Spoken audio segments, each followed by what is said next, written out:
तर राज ठाकरे आणि उद्धव ठाकरे एकत्र येण्यासंदर्भात आता भाजपाची प्रतिक्रिया सुद्धा समोर येते। राज ठाकरेंनी त्यांची भूमिका मांडावी, त्यांना कुणाशी युती करायची आहे तो त्यांचा सर्वाधिकार आहे। राज आणि उद्धव जर युती करणार असतील तर भाजप त्यांच्यामध्ये येणार नाही असं महसूल मंत्री चंद्रशेखर बावनकुळेंनी म्हटलंय।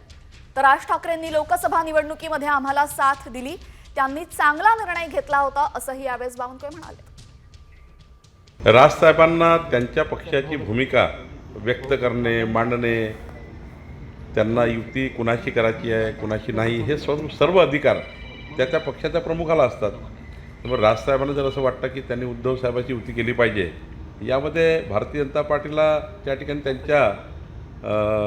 त्यांच्या युतीच्या मध्ये येण्याचं काही कारण नाही।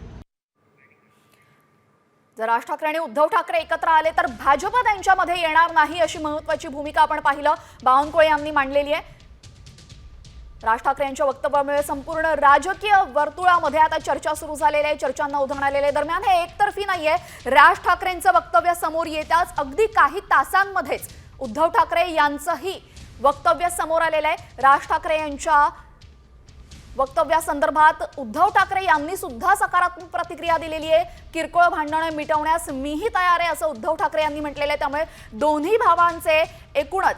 दोन्ही भावांची एकूण प्रतिक्रिया ऐकल्यानंतर, पाहिल्यानंतर आणि या सर्व गोष्टींचं निरीक्षण केल्यानंतर दोघंही एकत्र येणार अशा चर्चा सुरू झालेल्या आहेत। दरम्यान जेव्हापासून मनसे हा पक्ष राज ठाकरे यांनी स्थापन केलेला आहे तेव्हापासूनच राज ठाकरे आणि उद्धव ठाकरे यांनी एकत्र येऊन काम करावं, मराठी माणसाला समोर ठेवून, महाराष्ट्राच्या प्रगतीला समोर ठेवून काम करावं अशी इच्छा शिवसैनिक आणि मनसैनिकांमध्ये होती। आता ही सुप्त इच्छा पूर्ण होणार का याकडे संपूर्ण राजकीय वर्तुळासह महाराष्ट्राचं लक्ष लागलेलं आहे। गेल्या अनेक वर्षांपासून चर्चा सुरू होत्या, मात्र दोघंही स्पष्टपणे काहीही बोलत नव्हते।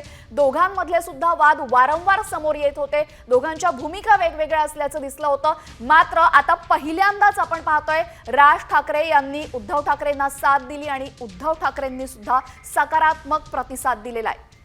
सुप्रसिद्ध अभिनेते दिग्दर्शक महेश मांजरेकर यांनी मनसे अध्यक्ष राज ठाकरे यांची मुलाखत घेतली आणि त्या मुलाखतीत राज ठाकरे यांनी एक वक्तव्य केलं आणि महाराष्ट्रातल्या राजकारणाची एक मोठी बातमी बनली।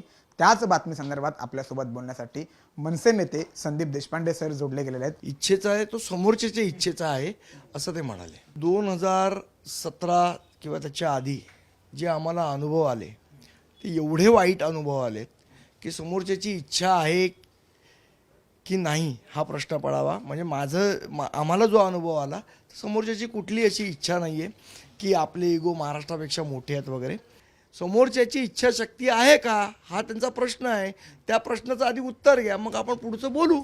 आमच्या राजसाहेबांचे विचार खूप चांगले आहेत आणि महाराष्ट्राबद्दलचे आहेत, मराठी माणसाबद्दलचे आहेत, मराठीच्या हिताच्याबद्दल आहेत, पण जे आमचे विचार आहेत ते समोरच्याचे आहेत का हा महत्त्वाचा प्रश्न। कॅमेरामॅन अनुपसह मी सूरज मसूरकर, साम टीव्ही, मुंबई।